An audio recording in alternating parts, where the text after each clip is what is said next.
দেরি না করে একেবারে হেলতে দুলতে গদগদ ভাবে বলে উঠলেন, আমি তো জানি প্রভু তুমি চাইবে, এক্ষুনি দিচ্ছি, দাঁড়াও দাঁড়াও। তাড়াতাড়ি করে নিজের কাছে যেটা গচ্ছিত ছিল সেটা বাহির করে প্রভুর সামনে দিলেন। এই না ধরো। গৌরহরি বললেন, দাঁড়াও গোবিন্দ, কাল যখন মুখশুদ্ধি চেয়েছিলাম দিতে বিলম্ব হয়েছিল তোমার, আজ এত তাড়াতাড়ি কোথায় পেলে? কেন প্রভু? আমি তো জানি তুমি আজ চাইবে। কাল আমি দুটো হরিদকে ভিক্ষা করে একটা নিজের কাছে রেখেছিলাম, একটা তোমাকে দিয়েছিলাম। অদয়াময়, আজ তুমি যেই চেয়েছো সেই তো তোমায় দিলাম। বলো, আমি ঠিক করেছি, ভালো করিনি আমি? বাহ, চমৎকার গোবিন্দ, চমৎকার। এতদিন আমার সঙ্গী হয়ে এই শিক্ষা পেলে? গৌরহরি, আমি কি কোনো ভুল করেছি? না, তুমি কেন ভুল করতে যাবে? জানো গোবিন্দ, ভুল তুমি করনি, ভুল করেছি আমি। তুমি তুমি আবার কিসে ভুল করতে পারলে?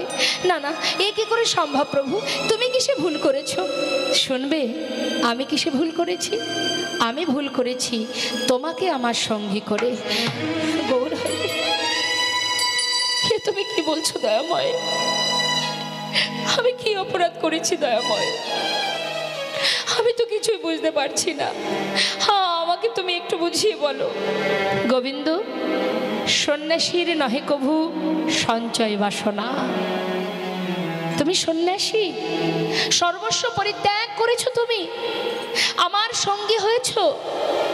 আজ আমাকে ভালোবেসে আমার উপরে নির্ভরশীল হতে পারোনি, তাই তুমি সঞ্চয় করেছো। গোবিন্দ, সন্ন্যাসীর তো সঞ্চয় বাসনা করতে নেই। তুমি সর্বস্ব ত্যাগ করেছো বটে, সঞ্চয় বাসনা তোমার মন থেকে এখনো যায়নি গোবিন্দ। তাই তুমিও শুনে রাখো, আমি তো কোনো সঞ্চয়বৃত্তি মানুষের সঙ্গ করি না। তুমি সঞ্চয়ী, তাই আজ থেকে আমি তোমায় ত্যাগ করলাম না। না গৌরহরি, আমি মানছি প্রভু, আমি অপরাধ করেছি, আমি সঞ্চয় করেছি প্রভু। কিন্তু দয়াময়, আমি তো আমার জন্য সঞ্চয় করিনি, আমি তো সঞ্চয় করেছি তোমার জন্য। তাতেও যদি অপরাধ হয় তুমি আমায় মারো, কিন্তু আমায় ফেলে চলে যেও না দয়াময়, তুমি আমায় ত্যাগ করো না। আমি কোথায় যাব বলো প্রভু? তোমায় ছেড়ে আর যে কেউ নেই জগতে আমার। তুমি আমায় ত্যাগ করে চলে যেও না প্রভু, আর কখনো এমন করব না। এবারের মতো তুমি ক্ষমা করে দাও ও দয়াময়। গৌরহরি কোনো কথাই শুনছে না। ভক্ত, আমি মনে করি গোবিন্দ ঘোষের মুখ দর্শন করা আমার উচিত হবে না, তাই এই মুহূর্তে গোবিন্দকে রেখে আমরা সবাই চলে যাব। না না দয়াময়, আমি তোমায় ছেড়ে থাকতে পারবো না প্রভু। কি করে থাকবো আমি? কি নিয়ে বাঁচবো আমি? প্রভু গো, তুমি তো দয়াল, তুমি আমায় ছেড়ে দিও না প্রভু। চরণটা জড়িয়ে ধরেছি, জড়িয়ে ধরে কাজ। তুমি পতি পাবন হরি,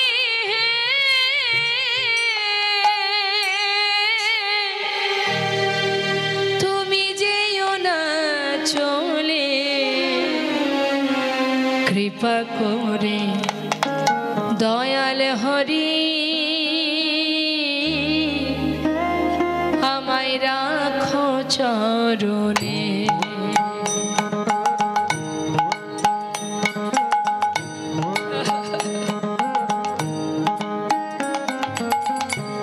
কৃপা করে দয়াল হরি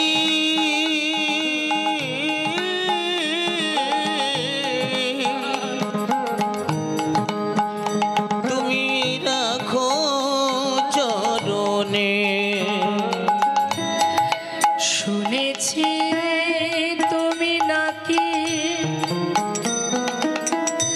দয়াল শিরোমণি,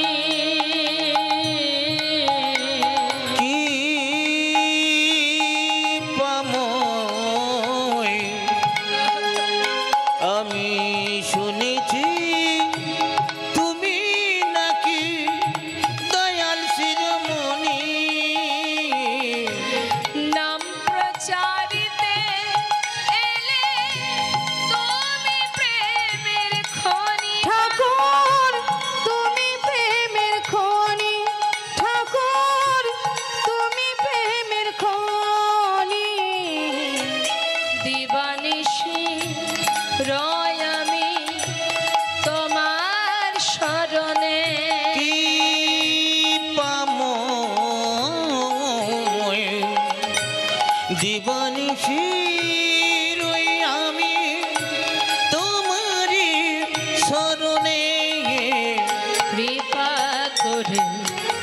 দয়াল হরি রাখো চরণে একবার কৃপা করে দয়াল হরি রাখো চরণে একবার কৃপা করে দয়াল হরি রাখো চরণে একবার কৃপা করে দয়াল হরি রাখো চরণে গৌর হে গৌর হে গৌর হে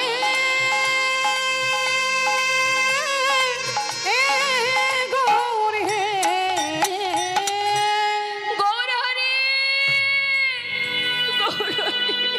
হরিবল হরিবল চলে যেও না দয়াময়, তুমি চলে যেও না। তবে তো একটা কথা শুনে যাও প্রভু, একটা হরিতকির কারণে তুমি আমায় ফেলে চলে যাচ্ছ। আমি তো আমার জন্য সঞ্চয় করিনি, তোমার জন্য করেছি। তবুও যখন আমায় ত্যাগ করে চলে যাচ্ছ, যাওয়ার আগে একটা কথা শুনে যাও দয়াময়। জীবনের সর্বস্ব পরিত্যাগ করে তোমার সঙ্গী হয়েছি, আর যখন তোমার চরণে আমার ঠাঁই হলো না, আজ আমিও তোমায় বলে রাখি, চলে যাচ্ছ চলে যাও, তবে আমার কাছে তোমাকে আবার ফিরে আসতে হবে। যদি আমি মনে প্রাণে তোমাকে ভালোবেসে থাকি, আমার বলতে সর্বস্ব যদি তোমার চরণে সঁপে দিয়ে থাকে, আজ এই অগ্রদ্বীপের মাটিতে দাঁড়িয়ে আমি প্রতিজ্ঞা করলাম, এক পক্ষকালের মধ্যে তোমাকে আমার কাছে আবার ফিরে আসতে হবে। ভগবানের কাছে তো ভক্তেরই জোর খাটে গো মা, ভক্তই পারে তার কাছে জোর খাটাতে। যাও তুমি, চাই না তোমার সঙ্গী হতে, তবে ফিরে তোমাকে আসতেই হবে, যদি আমি মনে প্রাণে তোমায় ডেকে থাকি। হরিবল হরিবল প্রভুর যে কথা সেই কাজ, চলে গেল। গোবিন্দ ঘোষ ধুলায় গড়াগড়ি দিয়ে কাঁদছে আর বলছে, দয়াময় চলে গেলে তুমি। লোকে বলে যার কেউ নেই তার ভগবান আছে, আজ সেই ভগবানের চরণেও যদি আমার জায়গা না হয়, এই পৃথিবীতে আর কি নিয়ে বাঁচবো আমি। অগ্রদ্বীপেই গোবিন্দ ঘোষের ঘর মা। ঘরে চলে গেল গোবিন্দ। একদিন দুদিন তিন দিন যেতে যেতে 15 দিনে এক পক্ষ কাল হয়। ভক্ত যদি ডাকার মতো ডাকে, ভক্তকে গোবিন্দের কাছে ছুটে যেতে হয় না, আসেন নিজেই আসেন স্বয়ং ভক্তের সম্মুখে দর্শন দিতে। দেখতে দেখতে 15 দিনে এক পক্ষ কাল হলো 13 দিন। গোবিন্দ ঘোষ আর পারছে না, পথের দিকে তাকিয়ে থাকতে থাকতে 13 দিন পার হয়ে গেল। স্থির করলেন প্রাণ আর রাখবে না, গঙ্গার জলে নিজেকে বিসর্জন করে দেবে। পথে যাচ্ছে, গঙ্গার জলে নিজেকে ত্যাগ করবে বলে গঙ্গার ঘাটে যাচ্ছে। আর অন্তর্যামী গৌর সুন্দর তখন ছিলেন রামকেলিতে। রামকেলিটা মালদাতে বাবা। সেখান থেকে প্রভু আমার একটা কোষ্ঠী পাথর জলে ভাসিয়ে দিলেন, আর সেই পাথরটা ভাসতে ভাসতে অগ্রদ্বীপের দিকে এগিয়ে আসছে। আর গোবিন্দ এক পা দু পা করে এগিয়ে যাচ্ছে গঙ্গার ঘাটে, আর মনে মনে কাঁদছে আর বলছে, হরি এ জন্মে তোমার দেখা পেলাম না প্রভু, আর তোমার কৃপা পেলাম না। চরণে ঠাঁই পেয়েও আজ চরণ থেকে তুমি আমায় বিতাড়িত করলে একটা হরিতকি সজ্জার কারণে। হরি হে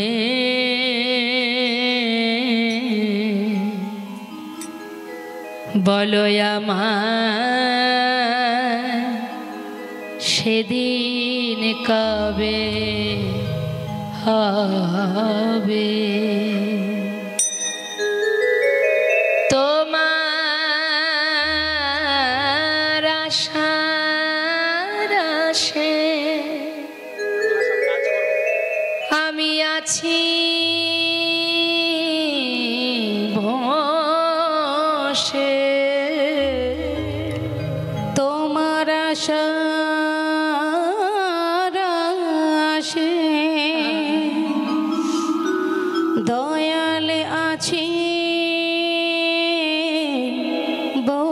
বসে বলো বলো কবে চরণ দেবে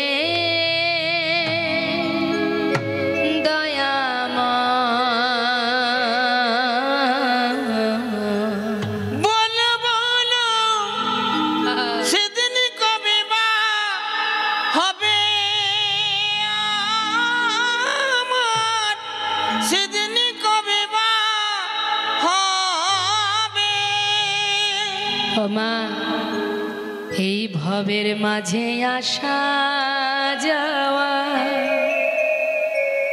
তোমায় ডাকা হলো না, যা বলবো বলে সবাই এসেছিলাম তা বলা হলো না। এই ভবের মাঝে আসা যাওয়া তোমায় ডাকা হলো না, আমরা যা বলবো বলে এসেছিলাম প্রভু তা বলা হলো না। তুমি পারে কর্তা আমরা শুনি বার্তা, তুমি পারে কর্তা ওহে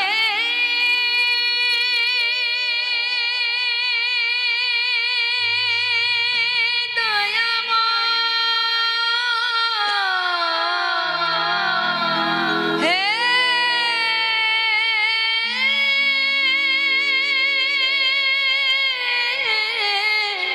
কৃপাময়, তুমি পারে কর্তা আমি শুনি বার্তা, বলো বলো প্রভু কবে পার করিবে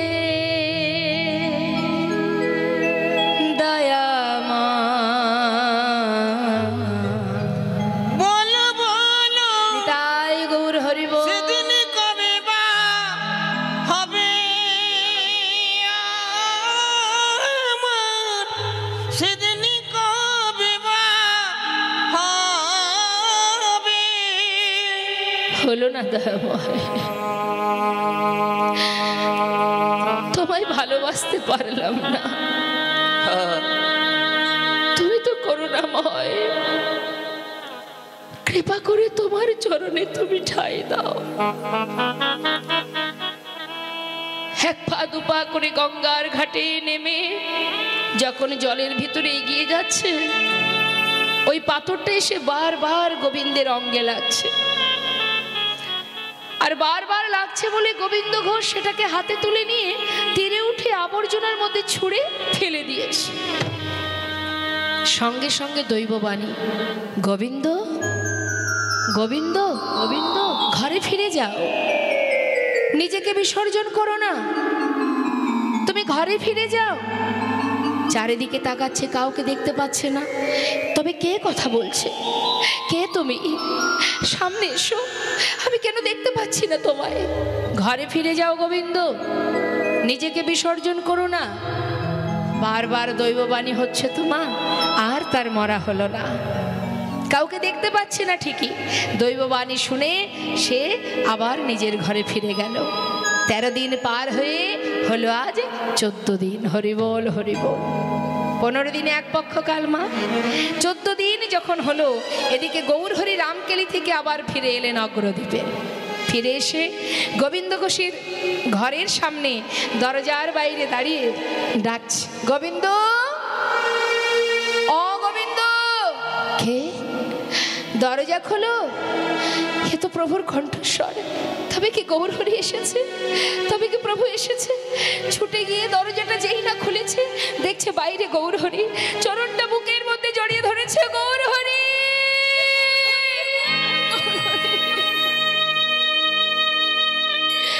তুমি এলে দয়াময়, হরিবল হরিবল। তুমি এলে। কষ্ট পেলাম প্রভু।